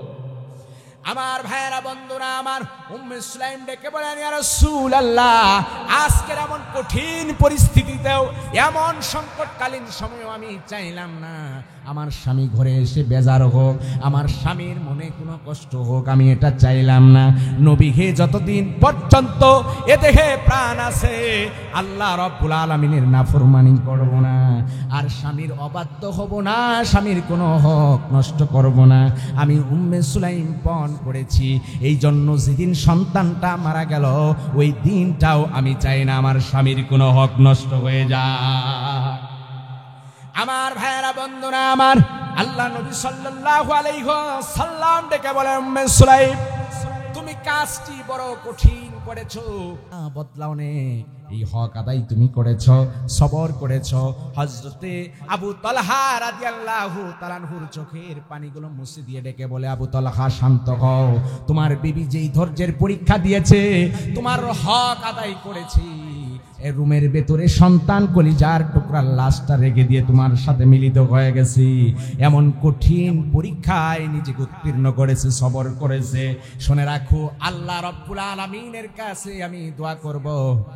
এই কথা বলে সরকারে তো আলম জনাবে মুহাম্মদ রাসূলুল্লাহ সাল্লাল্লাহু আলাইহি ওয়াসাল্লাম দুই হাত তুলে আল্লাহর দরবারে দোয়া করলেন, আল্লাহুম্মা বারিক ফি লাইলাতিহিমা, আয় আল্লাহ, উম্মে সুলাইম আর আবু তালহার এই রজনীর ভেতরে বরকত দান করে দাও। তারা যেই রাতে মিলিত হয়েছে, আয় আল্লাহ, এই মিলনের ভিতরে তুমি বরকত দিয়ে দাও। আল্লাহর নবী দোয়া করতে দেরি হয়, আল্লাহ রাব্বুল আলামিন কবুল করতে দেরি করেন না। আল্লাহ সুবহানাহু তাআলা আল্লাহর নবীর দোয়া কবুল করলেন। আল্লাহ সুবহানাহু তাআলা উমাইরের বদলায় ওই পরিবারে তাদেরকে আরেকটি সন্তান আল্লাহ রাব্বুল আলামিনের তরফ থেকে দেয়া হলো। সন্তান ভূমিষ্ঠ হলো, তার নাম রাখা হলো আব্দুল্লাহ। যে আব্দুল্লাহ ছিল হাফেজে কোরআন, কোরআনের হাফেজ হয়েছিল বলি সুবহানাল্লাহ। শুধু তাই নয়, বুখারী বর্ণনা এসেছে আব্দুল্লাহর ওরসে তার আরো সন্তান, আরো 7 জন সন্তান হয়েছে। 7 জনের প্রত্যেকেই কোরআনের হাফেজ হয়েছে বলি সুবহানাল্লাহ। আমার ভাইয়েরা, ডিগ্রিচরের পর্দার অন্তরের মায়েরা, একজন মহিলা সাহাবী আল্লাহর জন্য নিজের জীবন বিলীন করে সদা প্রস্তুত নিজেকে সঁপে দেওয়ার জন্য। আবার এমন কঠিন সময়, সংকটপূর্ণ মুহূর্তেও স্বামীর হক নষ্ট করে নেয়। অথচ আমরা মায়েরা, আমরা স্ত্রীরা কত অজুহাতে, নানান অজুহাতে কত বারবার স্বামীর হক নষ্ট করি। কাল হাসরের ময়দানে কঠিন পরিণতি হয়ে যাবে। কথা বলেন ঠিক কিনা? এজন্য স্বামীর হক আদায় করা, স্বামীর হক মানা। রাসূলুল্লাহ সাল্লাল্লাহু আলাইহি ওয়াসাল্লামের কাছে সাহাবারা এসে বলেন, ইয়া রাসূলুল্লাহ, ইয়া হাবিবাল্লাহ, আপনাকে অন্য ধর্মের মানুষদেরকে দেখি সিজদা করার জন্য, আমাদেরকে কেন নির্দেশ দেন না আপনাকে সিজদা করার জন্য? আল্লাহর হাবিব বলেন, সাহাবারা শোনো, সিজদা করা মানুষে সিজদা করতে পারে না। যদি সিজদার নির্দেশ দিতাম, স্ত্রীদেরকে নির্দেশ দিতাম স্বামীদেরকে সিজদা করার জন্য। স্বামীদের মর্যাদা আল্লাহ সুবহানাহু ওয়া তাআলা সমুন্নত করেছেন, রাসূলুল্লাহ সাল্লাল্লাহু আলাইহি ওয়াসাল্লাম সমুন্নত করেছেন। এইজন্য মায়েরা, স্বামীর হক যথাযথভাবে আদায় করা। রাসূল আকরাম সাল্লাল্লাহু আলাইহি ওয়াসাল্লাম মেরাজ থেকে আসলেন, আযাবের ভিতরে গ্রেফতার হতে দেখলেন নারীদেরকে। আল্লাহর নবী ডেকে বললেন, ও মায়েরা, মহিলারা, তোমরা বেশি বেশি করে সাদাকা করো, বেশি বেশি করে দান খয়রাত করো, তোমাদেরকে জাহান্নামের আগুনে জ্বলতে দেখলাম। কারণ আনতুন্না তাকফুরনাল আশিরা, তোমরা স্বামীদের নাশুকুর করো, স্বামীদের কৃতজ্ঞতা আদায় করো না। কারণ আমার দেশের অনেক মায়েদের বলতে শোনা যায়, স্বামীদের সারাদিন কোথাও একত্রিত হলে স্বামীর বদনাম করার মতো মা এলাকায় আছে না নাই? কথা বলেন, আছে না নাই? এক জায়গায় একত্রিত হলে স্বামীর বদনাম করা, তোমার স্বামী তো কত ভালো, কত সুন্দর, তোমাকে এটা এনে দেয়, সেটা এনে দেয়, যা বলো তাই শোনো। আর আমার ঘরে একজন আছে, কোনো কথাই শুনে না, তার ঘরে এসে কোনো শান্তি পেলাম না। এমন কথা বলে কি বলে না? কথা বলেন, বলে কি বলে না? খবরদার মায়েরা, এ ধরনের কথা কশিন কালেও বলা যাবে না। আল্লাহর ভয় অন্তরে রাখতে হবে, আল্লাহর ভয় অন্তরে রাখতে হবে।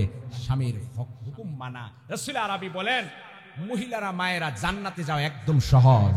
আল মারআতু ইযা সাল্লাত খামসাহা, মহিলারা 5 ওয়াক্ত নামাজ আদায় করবে, ওয়াসামাত শাহরাহা, রমজান মাসে রোজা রাখবে, ওয়া আতাত বালাহা, স্বামীর আতাত করবে, ওয়া আহসানাত ফারজাহা, লজ্জাস্থানের হেফাজত করবে। আল্লাহর হাবিব বলেন, এই 4টা কাজ করলে ফালতাদখুল আইয়া আবওয়াবি মিনাল জান্নাহ, জান্নাতের যেই দরজা দিয়ে চাইবে ওই দরজা দিয়েই প্রবেশ করতে পারবে। বলি সুবহানাল্লাহ। এজন্য মায়েরা, স্বামীর হকের ব্যাপারে সচেতন থাকতে হবে। আবার স্বামীদেরকেও স্ত্রীদের হকের ব্যাপারে, ভালোবাসার মহব্বতের ক্ষেত্রে সচেতন থাকতে হবে। কথা বলেন ঠিক কিনা? অনেক স্বামীদের দেখা যায় যে স্ত্রীর সাথে সারাদিন খেটখেট করতেই থাকে, মিষ্টি ভাবে, সুন্দর ভাবে একটা কথাও মুখ দিয়ে বের হয় না। কথা বলেন ঠিক কিনা? অথচ আল্লাহর নবী সাল্লাল্লাহু আলাইহি সাল্লাম বিবি খাদিজাকে কত ভালোবাসতেন, কত মোহাব্বত করতেন, এতটাই ভালোবাসতেন, বিবি খাদিজার জীবদ্দশায় আল্লাহর নবী অন্য কোনো বিবাহ বন্ধনে আবদ্ধ হন না। আমার ভাইয়েরা, বন্ধুরা আমার, আল্লাহর নবী সাল্লাল্লাহু আলাইহি ওয়াসাল্লাম বিবি খাদিজাকে এত ভালোবাসতেন, সেই ভালোবাসাটা আল্লাহর কাছে পছন্দ হয়ে গেল। একদিন খাদিজা রাদিয়াল্লাহু তাআলা আনহা বাটিতে করে তরকারি নিয়ে আল্লাহর নবীর কাছে আসতেছেন। ইতিমধ্যে জিবরিল আমিন এসে হাজির হয়ে গেলেন। ডাক দিয়ে বলেন, ইয়া রাসূলুল্লাহ, ইয়া হাবিবাল্লাহ, এই মুহূর্তে আপনার কাছে বিবি খাদিজা আসবে। ইয়া রাসূলুল্লাহ, ইয়া হাবিবাল্লাহ, আপনার বিবিকে আপনি যে ভালোবাসেন, আপনার বিবিও আপনাকে ভালোবাসে। এই ভালোবাসাটা আল্লাহ রাব্বুল আলামিন এমন কবুল করেছেন, স্বয়ং আল্লাহ রাব্বুল আলামিন খাদিজার প্রতি সালাম পাঠিয়েছে। আমার ভাইয়েরা, বন্ধুরা আমার, শুধু তাই নয়, জিবরিল আমিন ডেকে বলেন, ইয়া রাসূলুল্লাহ, ইয়া হাবিবাল্লাহ, আমার তরফ থেকেও বিবি খাদিজার প্রতি সালাম বর্ষিত হোক। এমন স্বামীদেরকেও ভালোবাসা আদান প্রদান করতে হবে স্ত্রীদের প্রতি। উভয়ের প্রতি যদি আমরা সচেতন হয়ে যাই, তাহলে ঘরের ভিতরে শান্তির ফোয়ারা বইতে থাকবে। কথা বলেন ঠিক কিনা? রাসূল আরবি সাল্লাল্লাহু আলাইহি ওয়াসাল্লাম খাদিজাকে এত ভালোবাসতেন, খাদিজা রাদিয়াল্লাহু তাআলা আনহা ইন্তেকাল করলেন, তারপরে রাসূলুল্লাহ সাল্লাল্লাহু আলাইহি ওয়াসাল্লাম হযরত খাদিজা রাদিয়াল্লাহু তাআলা আনহার মায়া স্মৃতি ভুলতে পারেন না। খাদিজার সঙ্গী সাথীদেরকে দেখে দেখে রাসূল আরবি সাল্লাল্লাহু আলাইহি ওয়াসাল্লাম তাদেরকে হাদিয়া দিতেন, উপহার, উপঢৌকন দিতেন। চিন্তা করা যায় কি পরিমাণ ভালোবাসতেন খাদিজা রাদিয়াল্লাহু তাআলা। আম্মা জানা আয়েশা সিদ্দিকা রাদিয়াল্লাহু তাআলা আনহা বলেন, আমার হাবিব সাল্লাল্লাহু আলাইহি ওয়াসাল্লাম আমাকে এতটাই ভালোবাসতেন, ঘরের রান্নার কাজে সহযোগিতা করতেন। কখনো আটার খামিরা আমার হাবিব সাল্লাল্লাহু আলাইহি ওয়াসাল্লাম বানাতেন, আমি সেটাকে সেকে রুটি বানাতাম। কখনো আমি খামিরা বানায় দিতাম আর হাবিব সাল্লাল্লাহু আলাইহি ওয়াসাল্লাম রুটি বানাতেন। বলি সুবহানাল্লাহ। কেমন হৃদ্যতা ছিল, কেমন সম্পর্ক ছিল! কোথায় এমন পরিবার আজকে পাওয়া যায়? পাওয়া যায় না। আমার ভাইরা, আসুন আল্লাহ সুবহানাহু ওয়া তাআলা আমাদের প্রতিটা পরিবারকে আল্লাহর খাঁটি গোলাম হওয়ার তৌফিক দান করে সকল বলে আমিন। আমার ভাইরা, আল্লাহ রাব্বুল আলামিন দুইটা কথা বললেন সূরা বনী ইসরাইলে, ওয়া কাযা রাব্বুকা আল্লা তা'বুদু। নবী হে, আপনার প্রতিপালক ফয়সালা করে দিয়েছেন, এক নম্বর আল্লাহকে ছাড়া আর কারো সামনে মাথা নত করা যাবে না। কথা বলেন ঠিক না? দুই নম্বরের নির্দেশ হলো অবিল ওয়ালিদাইনি ইহসানা, মাতা এবং পিতার সাথে সৎ আচরণ করা। মা বাবার সাথে কি করা? সৎ আচরণ করা। মা বাবার সাথে সৎ আচরণ করা। এই ওয়াজ আমাদের মুরব্বীরা সবসময় বলে, হুজুর আমার ছেলেটা কথা শুনে না, সন্তানটা কথা শুনে না, এই কথাই সবসময় বলে। কিন্তু সন্তানকে যদি মানুষের মতো মানুষ বানাতাম, কাঁচা থাকতেই, সেটা কাদামাটি থাকতেই যদি তাকে সোনার মানুষে পরিণত করে দিতে পারতাম, ওই সন্তান কথা মানতে বাধ্য হয়ে যেত। কথা বলেন ঠিক না?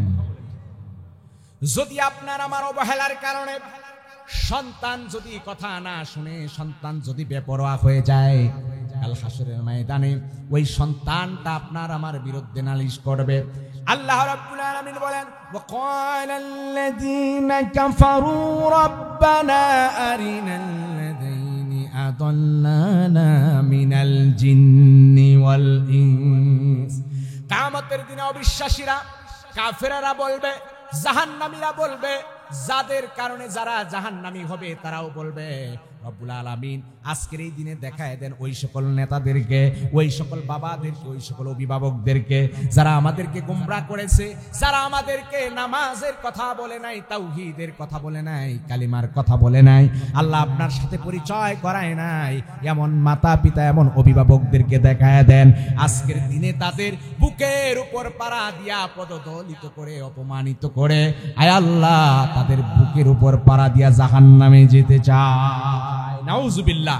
ওই সন্তান বলবে, যদি সন্তানকে আপনি ভালো কিছু না শিখান, সন্তানকে মানুষের মতো মানুষ না বানান, সন্তান দুনিয়াতে আসলে সন্তানের ভালো নাম রাখা, সন্তানের কানে আজান দেওয়া, সন্তানকে প্রথমে আল্লাহু আকবার ধ্বনি শিখানো, সন্তানের প্রথম শিক্ষাটা দেওয়া কোরআনের শিক্ষা, ইসলামের শিক্ষা। কথা বলেন ঠিক কিনা? আমরা তা না দিয়ে কি করি? সন্তানকে জাগতিক সব ডিগ্রি অর্জনের জন্য সম্পদ বিক্রি করে দুনিয়ার সব কিছু শিখাই, কিন্তু আল্লাহর কোরআনটা আমরা শিখাই না। কথা বলেন ঠিক কিনা? ওই সন্তান আর কাজে আসে না, জানাজা পড়াবে তো দূরের কথা, চোখের পানি ছেড়ে দোয়া করবে তো দূরের কথা, ওই সন্তান জানাজা তো দূরের কথা। এমন নজির আছে, বৃদ্ধাশ্রমে বাবা মরে লাশ হয়ে পড়ে থাকছে, ওই লাশ নেওয়ার জন্য ডাক্তার সন্তান, ইঞ্জিনিয়ার সন্তান পর্যন্ত আসে নাই। কথা বলেন ঠিক কিনা? এমন নজির আপনারা দেখেছেন। সুতরাং আপনার সন্তানটাকে যদি আপনি মানুষের মতো মানুষ বানান, ওই সন্তান প্রাথমিক শিক্ষা যদি কোরআনের শিক্ষা থাকে, জানাজা পড়তে পারে, কোরআনের শিক্ষা যদি থাকে, আপনার সন্তান যদি রব্বির হামহুমা কামা রাব্বায়ানি সগীরা বলে যদি চোখের পানি ছেড়ে কাঁদে, আল্লাহ তাআলা কবুল করতে পারেন কি পারে না? কথা বলবেন, পারেন কি পারে না? আমার ভাইয়েরা, আল্লাহ রাব্বুল আলামিনের কাছে নিজেকে শ্রেষ্ঠ বানাতে হলে নিজের সন্তানকে আল্লাহর সাথে পরিচয় করাতে হবে। ওই সন্তান তখন আপনার প্রতি সদ আচরণ করবে। কথা বলেন ঠিক কিনা? আমার যুব সমাজ পায়ে হাত রেখে বলে যায়, কেউ উঠবেন না, 5 মিনিট আলোচনা শেষ করে দেব। আমার যুব সমাজ পায়ে হাত রেখে বলে যায়, বাবা যারা আছে, মা যারা আছে, এটাকে গনিমত মনে করো। হুমা জান্নাতুক আও নারু, মা এবং বাবা তোমার জান্নাত, মা এবং বাবা তোমার জাহান্নাম। যদি কামাই করতে পারো, জান্নাত সহজ হয়ে যাবে। কথা বলেন ঠিক কিনা? মা বাবার কাছে দোয়া নিবে, মা বাবার কদমে, মা বাবার কাছে খেদমতে নিজেকে সঁপে দিবে। আল্লাহ নবীর সাহাবী এসে আরজ করলেন, ইয়া রাসূলুল্লাহ, আমার বাবা আমি যা কামাই করি, এক হাতে কামাই করি, সব নষ্ট করে ফেলে। ইয়া রাসূলুল্লাহ, আমার বাবাকে একটু বলে দিয়েন। নবীজি ধমক দিয়ে বলেন, খবরদার, কার বিরুদ্ধে তুমি নালিশ করতে আসছো? তোমার পিতা, আনতা ওয়া মালুকা লিআবি, তুমি এবং তোমার মাল শুদ্ধ, সবকিছুর মালিক তোমার বাবা। সুতরাং তোমার বাবা যাচ্ছে তাই খরচ করতে পারে, তোমার বাবার বিরুদ্ধে কোন নালিশ আমি মুহাম্মদ রাসূলুল্লাহ কবুল করতে পারি না। বলি সুবহানাল্লাহ। এজন্য মা বাবা যারা আছে গনিমত মনে করেন, গনিমত মনে করেন, মা বাবার কাছ থেকে মাপ চেয়ে নেন। যদি বেয়াদবি করে থাকেন মাপ চেয়ে নেন। আপনি যদি মা বাবার হারায় যান, তবে সেই বুঝতে পারে আমি একজন ইতিম সন্তান। আমি জানি আমার বাবাটা গত বছরের নভেম্বর মাসের 28 তারিখ 29 তারিখে দুনিয়া থেকে বিদায় নিয়ে গেছে। আজকে এক বছর 3 দিন হলো আমার আব্বা দুনিয়া থেকে বিদায় নিয়ে গেছে। আমার বাড়ি আপনাদের এই মাদারগঞ্জে, পাশের থানা মাদারগঞ্জে আমার গ্রামের বাড়ি। আমার পড়াশোনা ঢাকাতে। আমার আব্বা মুমূর্ষ অবস্থায় আমি আব্বার কাছে ছিলাম। আমার এক ভাই হাফেজ কোরআন। আব্বা সবসময় আফসোস করে বলতো যে আমার 2টা ছেলে পড়াশোনা করছে, দুইজনই বাইরে থাকে। আমার মনে হয় কপালে নাই যে আমার মৃত্যুর সময় ছেলেগুলো আমার কাছে থাকবে। আমি আব্বাকে ডেকে বললাম, আব্বা আপনি যদি দোয়া করেন আল্লাহর কাছে যে আমার সন্তানগুলো আমার কাছে থাকুক মৃত্যুর সময়, তাহলে আল্লাহ তাআলা কবুল করবে। শেষ সময়, অন্তিম সময় আব্বা যখন দুনিয়া থেকে বিদায় নেবেন, যেই দিনটায়, যেই তারিখে 28 তারিখ গাইবান্ধা মাহফিল ছিল, ঘটনাক্রমে গত বছরে মাহফিলটা ক্যান্সেল হয়ে যায়। আমরা বাড়িতে আসি, যেহেতু অবসর সময় ছিল ওই রাত, আমি আমার ছোট ভাই বাড়িতে আব্বার অন্তিম সজ্জায়, রাত 8:20 আব্বার মাথার কাছে, ছোট ভাইটা পায়ের কাছে। আব্বা যখন দুনিয়া থেকে বিদায় নেয়, আমরা সিমটম বুঝতে পেরে আমার ছোট ভাইকে বললাম সূরা ইয়াসিন তেলাওয়াত করতে। আমি সূরা বাকারা থেকে তেলাওয়াত করলাম। আমার ভাইয়েরা, আমি জানি না আল্লাহ তাআলা কোন হালতে নিয়েছে। দীর্ঘদিন বিছানায় পড়া ছিলেন আব্বা। যেই সময় আমরা তেলাওয়াত করতেছিলাম, যেই সময় আমরা আল্লাহর দরবারে রোনাজারি করছিলাম, তালকিন দিচ্ছিলাম, আমার আব্বাকে দেখতে পেয়েছি। জানি না কোন অবস্থায় গিয়েছে। তো আব্বার চেহারাটা আমি হাস্যোজ্জ্বল দেখেছি, মুস্কি অবস্থায় দেখেছি। আপনারা কি চান না আপনার সন্তানটা আপনার মৃত্যুর সময় শায়িত থাকুক? আপনার সন্তানটা আপনার কাছে থেকে কালেমার তালকিন দেখ, কোরআনটা পড়ুক। আপনার এমন অবস্থা আপনি যদি চান, আল্লাহ তাআলা কবুল করতে পারেন কি পারেন না? এই জন্য সন্তানকে ঘরে নিয়ে কালকেই সকালবেলায় বুঝাবেন, সন্তানকে মাদ্রাসায় দিবেন। বয়স হয়ে গেলে তাকে আলেম এনে, হুজুর এনে, তাকে 1 মাস 6 মাস লাগুক কোরআনের শিক্ষাটা দিবেন, অন্তত জানাজার নামাজটা শিক্ষা দিবেন, অন্তত তাকে কোরআন পড়াটা শিক্ষা দিবেন। সন্তান যেন মৃত্যুসজ্জায় শায়িত অবস্থায় কালিমার তালকিনটা দিতে পারে, কালিমায় শাহাদার কথাটাও যেন স্মরণ করায় দিতে পারে। এমন সন্তান আমাদের ঘরে ঘরে থাকুক। আপনারা চান কি চান না? এই জন্য আল্লাহর কাছে উদ্দেশ্য করে দোয়া করা, চেষ্টা করা, মুজাহাদা করা। আমার ভাইয়েরা, বন্ধুরা আমার, এই দুনিয়া কিছুই না, অন্ধকার কবর দেশে শুধু আমল আর আমল আপনার আমার সঙ্গী হবে। কথা বলেন ঠিক কিনা? ইদা মাতাল ইনসানু ইনকাতা আনহু আমালুহু, মানুষ মারা গেলে আমলের দরজাগুলো বন্ধ হয়ে যায়। ইল্লা মিন সাদাকাতিন জারিয়া, সাদকায়ে জারিয়া, যে সকল সাদকায়ে জারিয়া করবেন, মসজিদ, মাদ্রাসা, সামাজিক কল্যাণমূলক কাজ, যেখান থেকে মানুষ উপকৃত হতে থাকবে, ওই সাদকায়ে জারিয়া, এগুলো আল্লাহ সুবহানাহু ওয়া তাআলা অন্ধকার কবর দেশে আল্লাহ সুবহানাহু তাআলা আপনার আমার এই সাদকার সওয়াবগুলো ওয়ারিসদের কবরে পৌঁছায় দিবেন। বলি সুবহানাল্লাহ। সাদকায়ে জারিয়া, আওয়ালাদিন সালিহ, নেক সন্তান নেক কাজ করে, নামাজ পড়বে, হজ করবে, যাকাত দিবে, এটার সওয়াব আল্লাহ তাআলা পৌঁছায় দিবেন। অথবা এমন জ্ঞান, এমন ইলম যেটা আপনি বিতরণ করবেন, মানুষকে একটা হাদিস শিখালেন, একটা কোরআনের কথা শিখালেন, এটাও অন্ধকার কবর দেশে যাবে। আল্লাহর হাবিব বলেন, তাতবাউল মাইয়িতা সালাসা, মানুষের পেছনে পেছনে 3টা জিনিস যায়, আহলুহু ওয়া মালুহু ওয়া আমালুহু, পরিবারের লোকেরা দেখবেন পিছনে পিছনে যায়। আজকে আপনি মারা যান, দেখবেন লাশ দ্রুতই ঘর থেকে বের করে বারান্দায় রেখে দিবে। কথা বলেন ঠিক কিনা? কেউ ঘরের ভিতরে রাখবে না। কোনো সন্তানও বলবে না যে বাবার লাশটা একটু আজকে লেপ কম্বল দিয়ে ঢেকে রাখি। কেউ বলবে না। কত দ্রুত দাফন করে দেওয়া যায় সেটাই বলবে। তো পেছনে পেছনে পরিবারের লোকেরা গেলেও দাফন কাফন শেষ, সবাই চলে আসবে। ও মালুহু, সেখানে কিছু মাল খরচ হবে, কোদাল লাগবে, শাবল লাগবে, খন্তা লাগবে, কত কিছু লাগে, আসবাবপত্র, ওগুলো আবার সব নিয়ে আসে। একটা কোটাও যদি পড়ে যায় তাহলে কবর খুঁড়ে আবার সেটা নিয়ে আসা হয়। কথা বলেন ঠিক কিনা? হ্যাঁ, কিছুই যায় না, সাথে যায় এক ওয়াহিদ আমল শুধু সেখানে থাকে।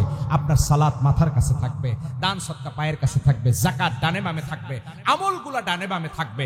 আল্লাহ তাআলা বলেন, ওয়াল তানজুর নাফসুম মা কদ্দামাত লিগাদি ওয়াত্তাকুল্লাহ, প্রত্যেকটা মানুষ যেন চিন্তা করে কালকের দিনের জন্য কি পাঠাবে। ইয়াউমা ইয়াফিরুল মারউ মিন আখিহি, ভাই থেকে পলায়ন করবে, ওয়া উম্মিহি, সন্তান মা থেকে পলায়ন করবে, ওয়া আবিহি, পিতা থেকে পলায়ন করবে। জমিনটা তামা হয়ে যাবে, আরশে আসবে, হাশরের ময়দানে মাথার কাছে সূর্যে চলে আসবে, জাহান্নামের আযাব, আগুন দাউ দাউ করে আসতে থাকবে, মানুষ ঘামের ভেতরে সাঁতার কাটতে থাকবে, ইয়া নাফসি করতে থাকবে। সেদিন কোনো উপায় থাকবে না। ওই কঠিন মুসিবতের দিনে যারা আল্লাহর সন্তুষ্টির জন্য সাদাকা করবে, আল্লাহ সুবহানাহু ওয়া তাআলা আরশে আজিমের ছায়াতে ছায়া দান করবে। আতিনা ওয়া তাওফানা মাআল আবরার। রব্বুল আলামিন আল্লাহ তাআলা ইসলামপুর উপজেলার ডিগ্রি চরের যুব সমাজরা মিলে আল্লাহ তাআলা মসজিদের উদ্যোগে আল্লাহ তাআলা কোরআনের তাফসীরুল কোরআন মাহফিলের আয়োজন করেছি। আল্লাহ, এই মাহফিল থেকে রাত গভীরে তোমার সেই দরবারে হাত বাড়ালেন রব্বুল আলামিন। আল্লাহ তাআলা রাত গভীর হয়ে গেল, দুনিয়ার সব দরজাগুলো বন্ধ হয়ে গেল। আল্লাহ, অফিস আদালতের দরজা বন্ধ, কারো বাড়িতে এই মুহূর্তে ঢুকতে চাইলে কেউ ঢুকতে দিবে না, দরজাটা বন্ধ করে রেখেছি। রব্বুল আলামিন রাত্র যত গভীর হয় তোমার রহমতের দরজা তত প্রশস্ত হয়ে যায়। রব্বুল আলামিন আল্লাহ গুনার বোঝা কাঁধে নিয়া ভিখারি হইয়া তোমার শাহী দরবারে হাত বাড়াইছি। রব্বুল আলামিন আল্লাহ তাআলা দোয়া দুরূদ তাসবিহ তাহলিল পাঠ করে উলামায়ে কেরামদেরকে নিয়ে, মুরব্বিয়ান আওয়ামদেরকে নিয়ে, জন বন্ধুদেরকে নিয়ে, মাস্তুরাতের মা বোনদেরকে নিয়ে তোমার শাহী দরবারে হাত বাড়ালাম। আল্লাহর হাদিয়াগুলো আকায়ে নামদার তাজদারে মদিনা আহমদ মুহাম্মদ মুস্তাফা সাল্লাল্লাহু আলাইহি ওয়াসাল্লামের রওজাত খানে পৌঁছায় দাও। বাবা আদম আলাইহিস সালাতু ওয়াসসালাম থেকে নিয়ে পর্যন্ত যত নবী ওলি অন্ধকার কবরে আছে মেহেরবানি করে প্রত্যেকের কবর দেশে সবগুলো পৌঁছায় দাও। রব্বুল আলামিন আল্লাহ তাআলা আমি গুনাহগার এতিম বান্দা আরো শত শত এতিমদেরকে নিয়ে তোমার শাহী দরবারে হাত বাড়াইছি আল্লাহ। রব্বুল আলামিন আল্লাহ ডানে বামে সামনে পর্দার অন্তরালে অনেকেই হাত বাড়াইছে আল্লাহ। আয় রব্বুল আলামিন তোমার কুদরতি স্যাটেলাইট দিয়া আয় আল্লাহ দেখো বান্দারা চোখের পানি ছেড়ে ছেড়ে মা বাবার জন্য দোয়া চাইছে আল্লাহ। রব্বুল আলামিন আল্লাহ যার বাবা হারাইলো মা হারাইলো কেবল সেই বুঝে গো ব্যথা বেদনা। রব্বুল আলামিন আল্লাহ পৃথিবীর সব সম্পত্তি অর্জন করা যায়, টাকা পয়সা দিয়ে কিনা যায়, মা বাবার মায়া মমতার আর অর্জন করা যায় না। রব্বুল আলামিন মেহেরবানি করে মা বাবা যার হারায় গেল মা বাবার কবর আযাবকে তুমি মাফ করে দাও। রব্বুল আলামিন আয় আল্লাহ আমি তো একজন এতিম সন্তান, আয় আল্লাহ গতকালকে রাত গভীরে বাড়িতে গেলাম, বাবার ব্যবহার করা খাটটা এখনো পড়ে আছে, বাবার আলমারিতে জামা তাসবিহ লাঠিটা ঝুলছে। আল্লাহ ঘরের ভেতরে কোনো কোলাহল নাই, কোনো শব্দ নাই। আয় আল্লাহ তাআলা চোখের পানি ছেড়ে এতিমেরা তোমার সেই দরবারে হাত বাড়াইছে আল্লাহ। রব্বুল আলামিন আয় আল্লাহ বাবা কত সন্তানকে মায় করে মহব্বত করে গো আল্লাহ। জুমার দিনে বাবা মসজিদ থেকে এক টুকরা জিলাপি নিয়ে বাড়ির দিকে রওনা হয়, পাড়ার লোকেরা ডাক দিয়া বলে আব্দুর রহিম আব্দুল করিম জিলাপি কেন খাও না, কেন তুমি মুখে দাও না? বাবা ডাক দিয়ে বলে রে লোকেরা, বাড়িতে আমার কলিজার টুকরা সন্তানের মুখে না দিয়া আমি নিজে জিলাপি মুখে দিতে পারি না। রব্বুল আলামিন আয় আল্লাহ এমন মায়ার বাবা যাদের হারায় গেল আজকের মাহফিল থেকে তোমার শাহী দরবারে হাত বানাইলাম, ওই সকল বাবার কবরকে তুমি জান্নাতের নিয়ামত চালু করে দাও আল্লাহ। রব্বুল আলামিন আয় আল্লাহ কবর আযাবগুলো মাফ করে দাও, যাদের মা জনম দুঃখী মা হারায় গেল গো আল্লাহ। রব্বুল আলামিন আল্লাহ মা হারাবার ব্যথা বেদনা কেবল সেই বুঝে যার মাটা হারায় গেল গো আল্লাহ। এমন কপাল পোড়া এতিম আজকের মাহফিলে হাত বাড়াইছে, মাকে গত মাহফিলে দেখেছে মাকে পেয়েছে, আজকের মাহফিলে ঘরের সব আছে ওই মার ঘরের ভেতরে নাই।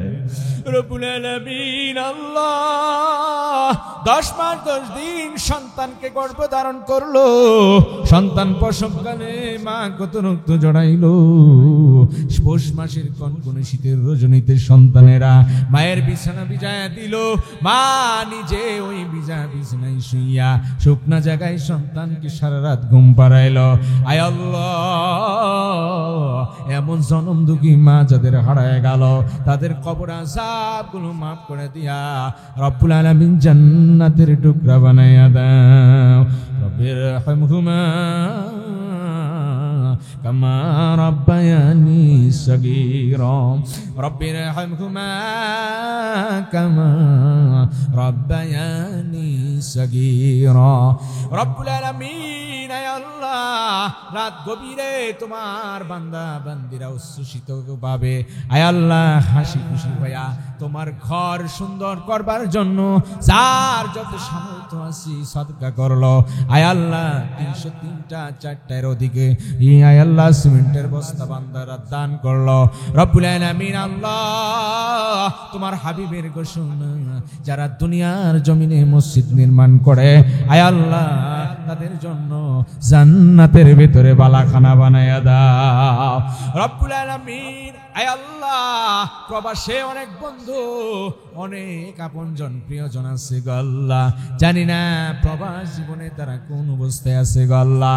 সকল প্রকার বিপদ আপদ থেকে হেফাজত করি, রিজিকের ভেতরে বরকত দান করে দাও রব্বুল আলামিন। আয় আল্লাহ, নাম জানাওয়া জানা যারা দোয়া চাইলো তাদের দোয়াকে কবুল আর মঞ্জুর করে নাও রব্বুল আলামিন। আল্লাহ, আমার প্রিয় ভাই হাফেজ লিয়াকতকে আয় রব্বুল আলামিন জনগণের সেবা করবার তৌফিক দান করে দাও রব্বুল আলামিন। আয় আল্লাহ, আমিরুল মুমিনিন আয় আল্লাহ খলিফা ওমরের ভূমিকায় সমাজ পরিচালনা করবার তৌফিক দান করে দাও আয় রব্বুল আলামিন। আয় আল্লাহ তাআলা, ডানে বামে বসা আছে অনেক অতিথি, অনেকেই দায়িত্বশীল, আয় আল্লাহ প্রত্যেকের দিলের নেক মাকসাদ গুলো কবুল আর মঞ্জুর করে নাও রব্বুল আলামিন। আল্লাহ, এই এলাকার যুব সমাজকে তুমি কবুল আর মঞ্জুর করে নাও আল্লাহ। রাত কবিরে যুবকেরা ময়দান ছেড়ে যায় নাই আল্লাহ, তোমার ক্ষমার আশায় তোমার দয়ার ভিখারি হয়ে হাত বাড়াইছে গো আল্লাহ। নফসের তাড়নায় শয়তানের দুকায় পড়ে কত গুনাহ করেছি গো আল্লাহ রব্বুল আলামিন। গুনার ছাপ যদি কপালে দিয়ে দিতা আয় আল্লাহ, এলাকার মানুষ মুখের ভিতরে থুতু দিত গো আল্লাহ। এমন গুনাহ তুমি গোপন করে দিয়েছো, ঢেকে দিয়েছো গো আল্লাহ। আয় রব্বুল আলামিন, হাসরের ময়দানে তুমি বেইজ্জত কইরো না, তুমি যদি মাফ না করো আল্লাহ বান্দারে, বলো তো আমার বান্দা যাবে কার দারে, বলো তো আমার বান্দা যাবে কার দারে। আয় আল্লাহ, তুমি আমাদেরকে মাফ করে দাও আল্লাহ। কিভাবে চাইলে মালিক তুমি খুশি হও জানা নাই। আয় আল্লাহ, হাফেজে কুরআনরা হাত বাড়াইছে, আলেম উলামারা হাত বাড়াইছে আল্লাহ। পর্দার অন্তরে কোন মা কোন কঠিন মুসিবত নিয়ে হাত বাড়াইছে গো আল্লাহ।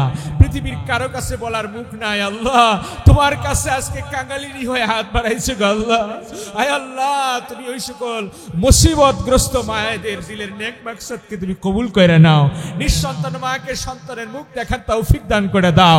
আয় আল্লাহ, আমরা যারা হাত বাড়াইছি, যাদের অভাব অনটন আছে দূর করে দাও, ঋণগ্রস্তদের ঋণ পরিশোধ করবার তৌফিক দান করে দাও আল্লাহ। প্রত্যেকের রুজি রোজগারের মধ্যে বরকত দান করে দাও, ফসলাদির মধ্যে বরকত দান করে দাও আল্লাহ। এই মসজিদকে তোমার নিজ কুদরতে আল্লাহ মসজিদ নির্মাণের তৌফিক দান করে দাও রব্বুল আলামিন। আল্লাহ তাআলা মেহেরবানি করে আমাদের দোয়া কবুল করে নাও, মঞ্জুর করে নাও।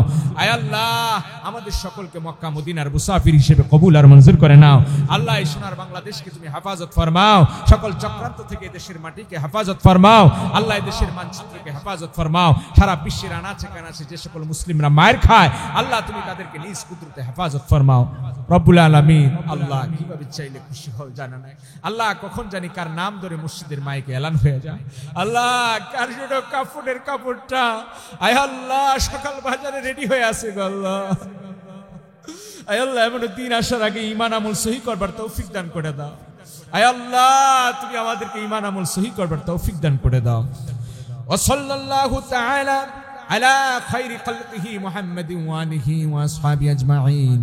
সুবহানা রাব্বিকা রাব্বিল ইজ্জাতি আম্মা ইয়াসিফুন ওয়া সালামুন আলাল মুরসালিন ওয়ালহামদুলিল্লাহি রাব্বিল আলামিন। ওয়াজআল আখিরা কালামিনা ইনদাল মাউতি লা ইলাহা ইল্লাল্লাহু মুহাম্মাদুর রাসূলুল্লাহ।